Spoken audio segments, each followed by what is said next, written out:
तो वो ठाकुर आया, बोलता चलो साले हमारे यहाँ काम करो। तो हम बोला हम काम करने नहीं जाएंगे। वहाँ हम भाग गया, वहाँ गिलास धोने लगा होटल में। तो होटल में गिलास धोने से सड़ गया था सब पूरा। 3 रुपया मिलता था, एक गाड़ी लोड करने के 3 रुपया मिलता था। वो भी कंपनी इतना जबरदस्ती थी, जो आदमी मर जाता था उसको निकलना नहीं था। कंपनी बोलता था कि चूहा मर गया है, आदमी नहीं बोलता था कि आदमी मरा, चूहा मर गया है। रोटी 2 दिन 3 दिन हम लोग खाने ही नहीं खाते थे, खाना मिलता नहीं था। किसी से मांगने जाते तो कोई देता भी नहीं था, जब पैसा नौकरी नहीं था तो देगा कैसे। तो सुरेंद्र सिंह था या कोई आरा जिला के, बिहार के, वो भी था।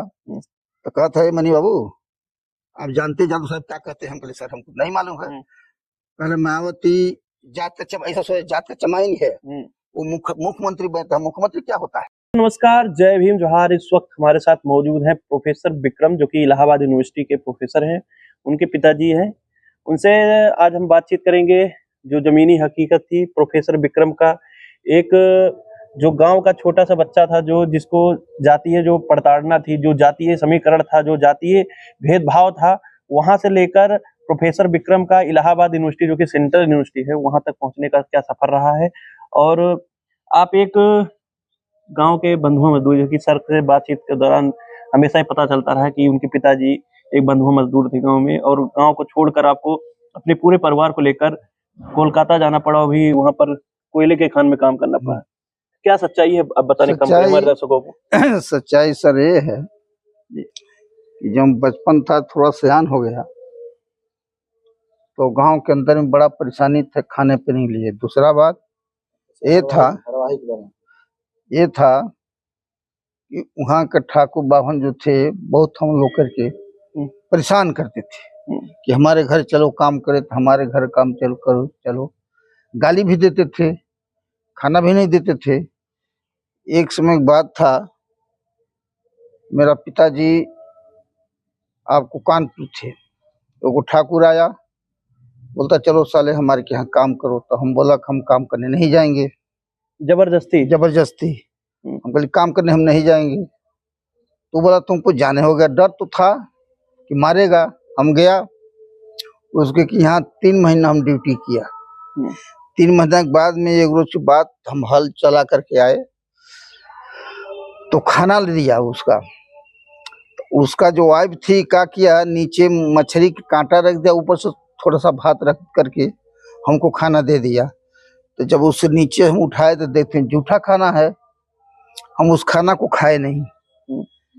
जो ठाकुर रहते थे उनको दिखाया कि बाबू साहेब मैं गरीब घर का लड़का ठीक हूँ, चमार का लड़का ठीक हूँ, मगर हम जूठा खाना नहीं खाने आए यहाँ पर। ऐसा कर करके हम नौकरी उसका छोड़ दिया। वो हमको बहुत खोजा मारने के लिए नलिया भाग गया। वहाँ पर क्या करने के, गोबरहा बैल चलते थे गेहूं पर। अच्छा, गोबरहा रोटी के बारे में बहुत कुछ सुना है। वही बता रहे हैं। तो बैल जब 2 घंटा 4 घंटा चल रहा था गेहूं के ऊपर में, तो लोग खाता था तो हकता था, वही गेहूं हकता था।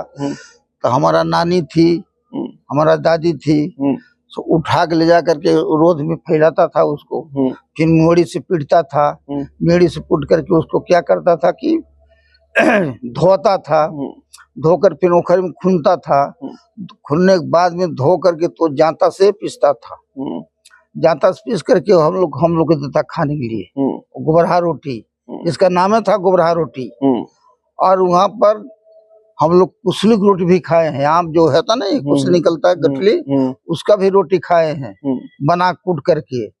ऐसा परेशानी से हम बंगाल भाग गया घर छोड़ करके। अच्छा, तो वहाँ भी मजदूरी करने लगे आप? हाँ, वहाँ पर जा करके जैसे ही शहर है, लकड़ी काट काट के इतना बड़ा लकड़ी काट कर सबको घर घर में देने मिलता था। कितना? 50 पैसा। एक बोझा लकड़ी उसको 50 पैसा देता था, कोई 1 रुपया दे। ऐसा करते के 6 महीना हम काम किए, उसको भी छोड़ दिए। छोड़ने के बाद में भागा गया, वहाँ पर दुर्गापुर कारखाना है, वहाँ हम भाग गया। वहाँ गिलास धोने लगा होटल में। तो होटल में गिलास धोने से सड़ गया था सब पूरा। उसको 3 महीना काम करके छोड़ दिया, काम नहीं किए। परेशानी बढ़ने लगा हमको खाने पीने के लिए। तो बालू ट्रक पर खटने लगे, वहाँ मिलता था 2 रुपया। तो 2 रुपये हम खाए कि घर भेजे। घर की परेशानी बहुत तो दिक्कत है। बच्चे हो गए थे आपके? नहीं, बच्चे से कोई नहीं। तो शादी हो गई थी आपकी? नहीं नहीं, कुछ नहीं। अच्छा, पिताजी बहुत बचपन के बाद बोलते हैं। अच्छा। जब सियान हो गए थे तब हम अच्छा। ये बात बोलते हैं। अच्छा। उसके बाद में वहां पर हम 3 साल था, घर में को पैसा से नहीं दिए। घर आए, घर आने के बाद में एक रोज मैंने घर में था, उसके बाद भाग के चला गया हम पंजाब रहने लगा। तो घिसाई काम करने लगा। तो जवान ये सब सिलमिट से सब कट गया था, उसकी भी छोड़ दिया। छोड़ने के फिर भाग करके हम कोयलरी गया, वहां रहने लगा। तब पहले कंपनी था, राष्ट्रीयकरण इंदिरा गांधी नहीं की थी। तो कोयलरी में ड्यूटी करने लगे, तब पानी इतना था, 3 रुपया मिलता था। एक गाड़ी लोड करने के 3 रुपया मिलता था। वो भी कंपनी इतना जबरदस्ती थी, जो आदमी मर जाता था उसको निकलना नहीं था। कंपनी बोलता था कि चूहा मर गया है, आदमी नहीं बोलता था कि आदमी मरा है, चूहा मर गया है। करनाली कंपनी थी, चूहा मर गया है। उसके बाद में हम वहां पर साल भर ड्यूटी किए, 3 रुपया देती थी। तो उसी में कुछ घर भेजते थे, कुछ खाना खाते थे। ऐसा करते करते हम साल भर बता दिए। बिताने के बाद में कोयलरी इतना मारपीट हुई, करीब करीब 50 गो मर्डर हो गया। 50 गो मर्डर हुआ था। हमारा आदमी भी उसमें मरा था। हम लोग भागे वहां से, भाग के फिर हम घर आए। घर आने के बाद में हम फिर पंजाब चले गए।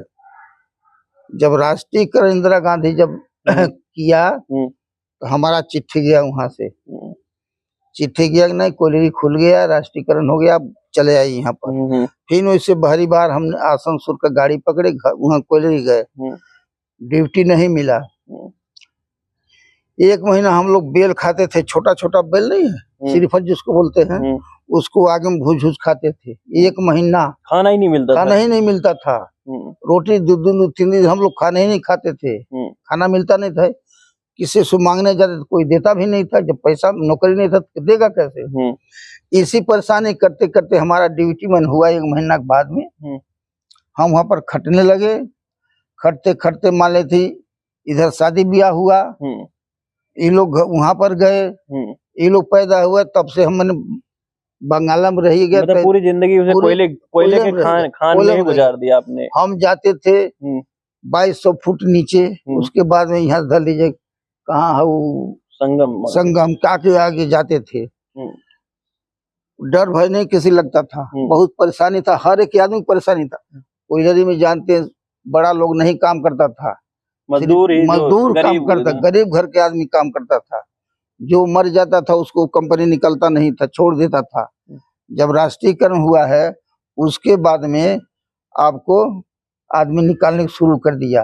पहले मतलब आप कहना चाहते हैं कि जब राष्ट्रीयकरण नहीं हुआ था, हाँ, जो कोयला माइन होता था, माइन में जो खुदाई होती थी, वहाँ जब जमीन दोष हो जाता था, बहुत सारे जो माइनर होते थे वहाँ फंस जाते थे, तो उनको निकालने का काम नहीं किया जाता था। लेकिन जब राष्ट्रीयकरण हुआ तब से ये बचाव कार्य चालू हुआ, सुरक्षित हुआ। उनको चूहा बोला जाता था। चूहा बोलते थे। कंपनी सारा खाद में हमारा चूहा मर गया, मत निकालो, गथनी कर देती थी इधर से, जैसे कि घर है यहाँ बंद कर देती थी। मतलब कुल मिला के ये सिस्टम था कि इंसान की जान की कोई कीमत कीड़े मकोड़े थे ना, अरे जानते हैं वहाँ पर ऐसा कंपनी था कि पकड़ के आपको इस तरह के बैला में झोंक देती थी, खड़ा आदमी जल जाता था। कोई पूछो नहीं, थाना अदालत कोई नहीं। बड़ा बड़ा फर्निश थे ना कोयला का, उसे में आप बहुत जास्ती बोलते थे, आप तो 4 ठो गुंडा मिला करके झोंक देते थे बैला। मतलब आप विरोध करने पर आपका मर्डर ऐसा समस्या चलते आए। जब राष्ट्रीयकरण हुआ है तो कुछ तो आप कोयला के खान में काम किए। उसके बाद ऐसा मतलब जब ये लोग बड़े हो गए, बच्चे जब पढ़ने के समय आया, तो कैसे आपको क्यों लगा कि इनको भी, क्योंकि आप मजदूर थे, तो मजदूर होने के नाते तो मजदूर का बेटा, वो तो चाहते हैं कि मजदूर का बेटा मजदूर बने, तो आपको क्यों लगा कि बच्चों को पढ़ाना चाहिए? कैसे, कहाँ से मोटिवेट हुए? वहाँ पर जैसे कि बड़े बड़े लोग, ठाकुर बाभन अपना बच्चा के आसनसोल पढ़ाता था, अपना बच्चा के रानीगंज पढ़ाता था। तो हम सोच रहे थे कि हम मजदूर है, हम अपने बच्चे को हम अच्छा जगह पढ़ाएं। तो अम्बेडकर से परिचित नहीं, किसी जानकारी हमको एकदम नहीं, कुछ जानकारी नहीं था कि कौन महापुरुष है अम्बेडकर? कोई नहीं, कोई हमको संविधान को पता, कुछ नहीं पता था, एकदम पता नहीं था, एकदम बुर्बा के आदमी। और वहाँ के जितना लोग था कोई नहीं जानता था, क्योंकि वो सब वहीं से बाबा साहब नाम कोई नहीं लेता था एकदम। जानता था कि बाबा साहब है कहाँ, कौन चीज है, क्या किया बाबा साहब, कुछ नहीं जानते थे। अपना काम करते थे, हंसते खेलते थे। पहली बार कब सुना आपने बाबा साहब का नाम? हम पहली बार आपको सुने 82-83 में। कोई काशीराम साहब के जमाने हाँ में? हाँ, वही सुने। अब वो कैसे, एगो जादव साहब थे वहां पर, ये गाजीपुर जिला के। तो हम लोग ऐसे मैंने चाय पी रहे थे बैठ करके, तो बोल रहे हैं कि अब तो मायावती बहन मुख्यमंत्री हो गई। तो हम कुछ नहीं बोले, हमको क्या मालूम था मायावती पता ही कौन नहीं है, कि पता मायावती नहीं था। कौन है, क्या है। ऐसे बार बार लोग बोलता था। तो सुरेंद्र सिंह था या कोई आरा जिला के, बिहार के, वो भी था।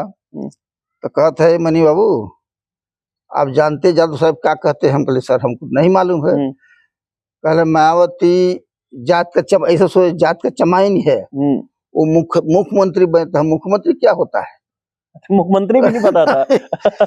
हम सीधे जानते थे कि इंदिरा गांधी प्रधानमंत्री है, उसे ही जानते थे। मुख्यमंत्री क्या है? तो सब हंसने लगा। तो बाद में इसको जानते जानते मन हमको जानकारी मतलब साथियों देख सकते हैं कि हमारी जो आज आरक्षण पे सवाल खड़ा करते हैं, हमारी कितनी पीढ़ियां ऐसी ही गुजर गई कि उनको ये नहीं पता चला सिस्टम कैसे, भारत देश का सिस्टम कैसे चलता है, संविधान क्या है, अपने महापुरुष क्या है। अभी कितनी पहली दूसरी पीढ़ी शायद विक्रम सर जो आई है, जो पहली पीढ़ी है जो पढ़कर आगे बढ़ रही है, फिर भी उनके पेट में आज भी मरोड़ हो रहा है कि कैसे विक्रम एक प्रोफेसर बन गया। तो सर कैसे फिर आगे आगे क्या? हाँ, तो उसके बाद में जब देखने लगा तो वहां पर रूम से बगल में तो रूम था, स्कूल था, उनको इनको पढ़ाने लगे वहां पर। यहाँ से पढ़ के वहां निकल गए। नहीं तो कैसे आया कि इनको पढ़ाना चाहिए कि ये बच्चों को, इनके जो सवर्ण घर के लोग थे ना, वही हम देखे वो लोग के कि बच्चा रानीगंज पढ़ रहा है। तो हम मन में सोच लिया कि नहीं हम अपना बच्चा रानीगंज पढ़ाएंगे। मतलब ये सोच लिया। हाँ, पैसा है या नहीं, मतलब वो हम नहीं जानते थे। हम पैसा देंगे नहीं देंगे, हम रानीगंज पढ़ाएंगे। यहाँ से पढ़ के लोग निकला तो रानी आसनसोल गए, जेके नगर कौन हाई स्कूल में, वहां पर इनका माँ जाके नाम लिखाई, हम नहीं गया था। इनका माँ कितना बार गई, नाम लिखाई। वो लड़की का तो पढ़ने में कैसे थे? पढ़ने में ठीक थे। हाँ, ये भी इनकी भी काफी स्टोरी आती है कि स्कूल में पेंसिल चुरा लेते थे, कापी किताब चोरी करना सीख गए थे। ये तो बहुत बचपना है। बचपना क्या नहीं कर सकता है। तब बचपना से अपन पढ़ने लगे। जो आदमी के अगल बगल थे कि नहीं बोलते थे कि अरे यार आपको लड़का तो बहुत बढ़िया पढ़ रहा है। स्कूल का मास्टर ले जो क्या नाम उनका था, अरे मदन सिंह के बहन विमला, वो हमको बोलते थे कि आपको लड़का बहुत अच्छा पढ़ेगा, उसको पढ़ाइए। एक बार ये स्टोरी बता रहे थे कि एक बार आप कहीं से सड़ा हुआ मांस लेकर चले आए, आपको पता ही नहीं था सही मतलब कि ये सड़ा है कि नहीं सड़ा है, आपको पता भी नहीं था, इतना ज्यादा गरीबी थी। तो पहले तो फ्रिज वगैरह नहीं थी। वो 2 दिन के 3 दिन काट के रख देता था। हम उधर से आए बाजार से, तब सोचा क्या मुर्गा खाना है, मुर्गा बनाकर खाना है बकरे का। तो वो दिया, वजन नहीं किया उसको। उतने टाइम हम ख्याल नहीं पता 50 रुपए दिए कि 30 रुपए, ये हमको ख्याल नहीं है। वो पूरा बड़ा मुर्गा दे दिया घर ले जाके बनाने लगे। जब काटते हैं तो सलाम मांगता है, तभी उसको नहीं छोड़े। हम उसको बनाए नहीं। तो ये अंदर से क्यों आया, इसको नहीं छोड़ने? पैसा लगा था इसलिए? हाँ, बस पैसा लगा था इसलिए, पैसा दिए थे इसलिए कि पैसा बहुत कमती था उस टाइम में, पैसा नहीं था। जानते हैं जब हम ड्यूटी किए तो मात्र 3 रुपया 4 रुपया वेतन उठा देते हम।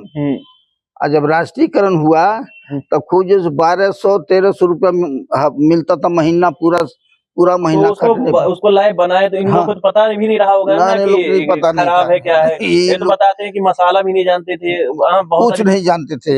पहली बार जब मान शायद मसाले में तो मतलब बहुत सारे जानवरों बताते हैं कि चूहा भी खाने में विवश होना पड़ा आप लोगों को। अरे हम भी लुखाए चूहा, ये भी क्या खाए, हम तो नहीं पता था आपको चूहा खाना खराब चीज है, मतलब पता ही नहीं था? नहीं कुछ। अरे यहाँ तक ले है, गौ जो मरता था उसको लाता था, आदमी खाता था। गाय गोरू मरने पर जानते हैं छूने नहीं देता था बड़ा कास्ट लोग, कुआं पर नहीं चढ़ने देता। तो आजकल तो बड़ा पैसा आ गया, लोगों को बढ़िया एसी में फ्रिज में पूरा। गाय मतलब गाय कैसे मर जाती थी, कैसे लाते थे? कटवैया लोग रहता था वहां पर, जाते थे तो वो लोग से मांगते थे भाई थोड़ा सा हमको दे दो, तो लोग दे देता था, पैसा तो लगता नहीं था। साथियों देख सकते हैं कि आप की जो विक्रम जी के पिताजी हैं, किस तरह बता रहे हैं कि मतलब मरे हुए जानवरों पे हम लोग कहानियां सुना करते थे कि हमारे पुरखे जो थे वो मरे हुए जानवरों के मांस खाने पे विवश हुए हैं। आज सोचिए कि बाबा साहब ने जो संविधान लिखा उसकी वजह से लोगों को क्या-क्या मिला। पक्के मकाने, आज प्रोफेसर विक्रम यूनिवर्सिटी में प्रोफेसर हैं और अच्छे खासे सैलरी भी पाते हैं। सोचिए आज उनको ये पता है क्योंकि वो जिस लेवल से उठे हुए हैं। हमारे लोग क्या होता है जब पद पे पहुँचते हैं, सर का योगदान कितना आप देखते हैं कि सामाजिक हर मुद्दे पर, चाहे यूनिवर्सिटी से लेकर सड़कों की बात कर लिया जाए, हर मुद्दे को बहुजन समाज के जो मुद्दे होते हैं, उनको उठाते हैं। तो फिर आगे सिलसिला कैसे बढ़ा? फिर ये 10th में गए तो 12th भी कराया आपने। हाँ कराए सब। पैसे पैसे लेकिन पढ़ाई में तो धीरे-धीरे महँगा होता शिक्षा महँगा हाँ होता तो जा रहा वही था। पढ़ाई में कैसे पैसे पूरे हुए? वही जब पैसा हम कैसे जब मान लेते हैं कि हम वेतन उठा लेते थे तो वहाँ पर अलगाते थे कि इतना फीस देना है, उनका इतना फीस देना, राशन के देता है, इतना हमको खर्चा रखना है। इस तरीके मान लेते आपको हम लिए हैं 10 रुपया 5 रुपया दे देते थे, अगले महीने में देते थे। ऐसा करते करते सिलसिला मैंने बढ़ते गया, आज लोग पढ़ते गए। ये तो झगड़ा पहले से है। हाई स्कूल जो था वो बंद करा दिए थे, झगड़ा जातिवाद के लेकर बंद कराए थे। और वहाँ पर तिवारी थे एक ठो यार कपड़ा दुकान का, उसको पास हम भाग कर गया कि बाबा इसी अब तिवारी लोग नहीं जानते थे, बाभना लोग पास हम लोग जाते थे, ठाकुर लोग पास जाते थे, और तो कोई था नहीं। दुए जात न दुनिया में ठाकुर और बाभन, और ये भी इतना बढ़िया नहीं थे लोग। जादू लोग हम न बढ़िया हुए हैं, जैसे हम लोग अभी बढ़िया हो गए हैं वैसे तभी अहिर भी लूजर था लोग। सिर्फ दुए जाता ठाकुर और बाभन। कोई काम हो तो बाबा ये काम करा दीजिए, ठीक है इतना पैसा दो, हमारा लड़का को पढ़ा दीजिए, फीस नहीं है। तो ऐसे योगदान करते करते करते मैंने वो हमारा सहारा लोग किया। पंडित थे आर्य बलिया जिला को सहारा हमारा किया। झगड़ा किए थे, झगड़ा में वो लोग गए थे कि भाई बच्चा है समझौता हूँ। अमका सर थे एक जने, ये जानते हैं अमका सर को, उनके पास हम गए थे। ये हम गए थे, इनका माँ गई थी, ये नहीं जानते थे। उनका हाथ जो जुड़गोड़ा, बोला आप लोग घबराइए मत, कुछ नहीं होगा विक्रम का, हम देख लेंगे। और सही देख लिए। हाँ सही देख लिए। ऐसा करते करते सिलसिला बढ़ते गए, बढ़ते गए। हम लोग हमारी तनख्वाह बढ़ते गया, सब लड़के लड़की लड़का सबको पढ़ा दिए। एक बार बता रहे थे, इंटरव्यू कर रहे थे कि एक बार एक समय आया कि ये निराश हो गए जब दिल्ली पढ़ने गए। किसी तरह ग्रेजुएशन करके गए, यहाँ पर लेवल अलग था, लेकिन जब दिल्ली जाते हैं, जवाहरलाल यूनिवर्सिटी जेएनयू जाते हैं, तो वहाँ पे इनको बड़ी तकलीफें झेलनी पड़ी। हाँ झेलनी पड़ी। बता रहे थे कि इनके पास चाय पीने तक के पैसे नहीं रहते सही थे। बात है। तो क्योंकि आपकी नौकरी भी उस समय चली गई रही होगी, तो कैसे आपने ऐसे मतलब 2007 में हमने रिटायर हो गया। उसके बाद इनको हम पैसा भेज नहीं पाया। एक अंदर में ये का कैसे किए नहीं किए हम बता नहीं सकते। उसके बाद आपको स्टोरी नहीं पता है? कुछ नहीं। तो आज कैसा लगता है आपको आपके बेटे का इस पद पर पहुंचकर, और जिस तरह सामाजिक मुद्दे, क्योंकि आप बताते हैं ना कि जैसे आप बहुजन महापुरुषों को नहीं जानते थे बिल्कुल, लेकिन विक्रम उसी राह पे चल रहे हैं। इनको लोग, बहुत सारे लोग कहते हैं कि ट्रोल भी करते हैं कि ये अपनी दास्तां सुनाते हैं, ये बार बार जिक्र करते हैं कि वो आप ही की स्टोरी बताते हैं, कहते हैं हमारे पिताजी बहुत झेले हैं, बहुत ज्यादा। झेले तो हैं, बहुत झेले हैं।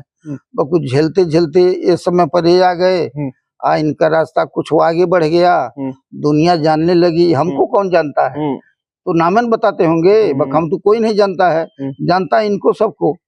झेले हैं। और मेरा लड़का था भी जानते, वो भी झेला वहाँ पर। हम रिटायर हुआ तब बोला कि हमको अब पैसा कौन से नहीं मिलेगा, हमको नौकरी करने होगा। तो अपना वो चयनी विभाग में कहा नौकरी करने लगा। ये भी जानकारी न था चयनी विभाग क्या, हमको अभी तक ले जानकारी नहीं। चयनी विभाग क्या है, MA BA क्या है, जब हम पढ़े नहीं थे। जानते जब मैंने सदार पास किए, झरिया धनबाद है, वहाँ जात का भुइया था, एगो सरजू नाम का भुइया, उसको हम सेट किए कि भाई हम लोडरई काम नहीं, लोडरई करते थे पर इस तरह के झुंगड़ा ढोते थे ये पीठ पर, दाग होगा अभी देखेंगे। उसे बोले भाई हमको सर्टिफिकेट काम तो जाली। तो बोला कुछ हो जाएगा तो क्या, हमको जो होगा तो पकड़ाएंगे, ये न होगा। तो झरिया धनबाद से वो जाली सर्टिफिकेट किस नाम पर, मेरा बाप झरिया धनबाद में नौकरी करता था और उसी के आधार पर हम वहाँ पर पढ़ते थे। तो वहाँ 5 क्लास का सर्टिफिकेट लेकर के आया। अब वो 5 क्लास सर्टिफिकेट लेके हम परीक्षा दिया। आपके सीतारामपुर, झरिया, धनबाद और मैं धमुआ, माने ऐसे ऐसे जैसे ये लोग परीक्षा देते नहीं जाते हैं इधर उधर, वैसे हम भी जाते थे। किसी हालत से पैसा दे करके नहीं दे करके हम पास हो गए, महीने सदार करने लगे। तो आपको 81 में हम ज्वाइन किया महीने सदारी। हमारा 72 का नौकरी ज्वाइन था, है 72 में हम नौकरी ज्वाइन किए, तो 72 से जोड़ लीजिए इधर में। तो ओकरे बाद में हम 27 बरस हम महीने सदारी किया, उसके बाद 2007 में रिटायर हो गया। हमारा नौकरी रहता भाई 5 साल, यदि हम लोडरी में काम किए होते तब। उसके बाद हम जब सर्टिफिकेट जो दिए थे हम स्कूल का, उसी के आधार पर हमको रिटायर लोग कर दिए। कितना दिन बोले कि आप मुकदमा हम कल कुछ नहीं करेंगे। अच्छा, जाली सर्टिफिकेट दे दिया, इस वजह रिटायर कर दिया। अच्छा, नहीं, तो नहीं, आज भी आपके जो गांव क्षेत्र में है, क्या जो लगता है कि बदलाव आया है, कि आज भी वही जातीय प्रथा जो आपने जो पड़तंडा झेड़ी थी कि कुछ कम हुआ है? अरे बहुत कमी हुआ, बहुत कमी हुआ। अभी दगली ठाकुर मेरे साथ नहीं, इसलिए कम नहीं हुआ कि आपके बेटे हो सकता है कि ये लोग प्रोफेसर बन जो भी हो, अच्छे पद पे पहुंच गए, इसलिए इज्जत देना चालू कर दिए। जो भी हो, चाहे समय देख करके लोग इसके भावना के बदल दिया हो, चाहे इनको देख करके भावना। अभी दलित ठाकुर मेरे साथ खाता है, सोनार मेरे साथ खाता है, लाला भी खाता है, बाभन भी खाता है। अहिर की बात ये छोड़िए, सभी एक जगह बैठ के खाता है। तो लोग के अंदर कुछ भावना पहले ऐसा था ही नहीं ना। अरे बाप रे, पहले पानी नहीं भरने देते थे लोग, तब खाना दाल अलग बात। वो जानते तो हम लोग वहाँ खड़ा रहते थे, लोग यहाँ खड़ा रहते थे कि दे छुआ ने उनमें जात का चमार है। ये तो बाद में हम समझे कि नहीं, पीठी के बाद में झाड़ू बांधता था, लोग कमर में झाड़ू बांधता था, घुनघुना बांधता था। आपके बेटे का बड़ा कंट्रोवर्शियल, मतलब विवादों में बहुत रहते हैं, इनका मतलब पूरी लाइफ विवादों में गुजर जा रही है। सभी बोलता है, वहाँ के आदमी घर में जाते हैं ना, तब रास्ते में पहुंच जाते हैं, बोलता है ऐसे ऐसा करे। मुन्नू मास्टर नहीं, कभी कहते हैं कि ये बड़ा विरोधी है, मतलब कहते हैं कि धर्म का बड़ा विरोध कर देते हैं, और किसी भी देवी देवताओं के खिलाफ में कभी टिप्पणी कर देते हैं। वही तो लोग समझाता हमको कि समझा दीजिए उनको। तो क्या काहे ऐसी शिक्षा काहे दिए, क्या काहे विरोध करते हैं? अरे इनका हम कुछ शिक्षा नहीं दिए, अपनी मर्जी से लिए, अपनी मर्जी से चल रहे हैं। इनको भगवान सफल करे जो है, बस हम यही जानते हैं। बाबा साहब सफल करे। अच्छा, तो क्या संदेश देंगे जो आज की पीढ़ी है उनको, क्योंकि आपने अपने बच्चे को जिस तरह कोयले के खान में काम करते करते अपने पूरा समय बिताया, तो आजकल के बच्चों को क्या संदेश देंगे कि विक्रम जैसे बच्चे जो आपने, क्योंकि योगदान बड़ा रहा है आपका। हम ये कह रहे हैं कि जैसे हमारा लड़का है, वैसे सारे हमारे कास्ट के जितना लड़का वैसे बढ़ते रहे आगे। सबको बाबा साहब बढ़ाते रहे, बाबा साहब के ज्ञान लेकर के, उनका दिमाग लेकर के सब आगे बढ़ते रहे। और क्या करेंगे हम जी। तो साथियों, हमारे साथ है प्रोफेसर विक्रम सर के पिताजी। और साथियों, आपने जिस तरह बातचीत के दौरान बहुत सारे विषयों पे सर से जानकारी मिली, और गुबरही रोटी, सड़े हुए मांस, जिन समाज को ये पता ही होता नहीं था कि सड़ा है कि खराब है क्या है, तो आज हम लोगों को क्या क्या मिला है ये सोच लीजिए। कि जो लोग कहते हैं ना, संविधान ने क्या दिया, बाबा साहब ने क्या दिया, महापुरुषों ने क्या दिया, उनके लिए क्या करना चाहिए। तो ये उदाहरण है कि जिनको पता नहीं होता है वही लोग सवाल खड़ा करते हैं। तो प्रोफेसर विक्रम जैसे लोग जो आज अच्छी खासी सैलरी उठा रहे हैं, फिर भी समाज के लिए काम करना चाहते हैं। क्यों? क्योंकि वो दर्द है, समाज को जो दर्द है, इस कारण वो बार बार कभी कभी रो देते हैं। कि क्योंकि बाबा साहब भी कभी कभी रोते थे, बाबा साहब भी रो देते थे, हमारे समाज में मुझे पढ़े लिखे लोगों ने धोखा दिया। तो प्रोफेसर विक्रम जैसे लोग, उनको लोग अभी समझ नहीं रहे हैं। क्योंकि हमारे समाज का एक बहुत बड़ा जो तबका होता है, वो जो हमारे समाज से कोई महापुरुष चला जाता है ना, जो काम करते रहते हैं, उस समय उनकी तवज्जो नहीं देता है। लेकिन जब वो हमारे बीच में नहीं रहते तो कहते हैं अरे ये प्रोफेसर। क्योंकि सर ने यूनिवर्सिटी में रहते हुए बच्चों को जैसे उठाया मामला कि जात के आधार से नंबर दिए जाते हैं, ये एकदम सत्य बातें हैं। ये सभी लोग भुक्तभोगी हैं, जिनको समझ में आता है वो आवाज उठाते हैं। तो सर ने बहुत सारे विषयों पर हमेशा सवाल उठाए हैं। तो बातचीत के दौरान सर ने जो कहा उस पर आपका क्या कहना है, अपनी जो राय है कमेंट बॉक्स में जरूर दीजिए। वीडियो अच्छा लगा और वीडियो को लाइक करें, और चैनल सब्सक्राइब नहीं किया चैनल सब्सक्राइब करें। बहुत बहुत धन्यवाद।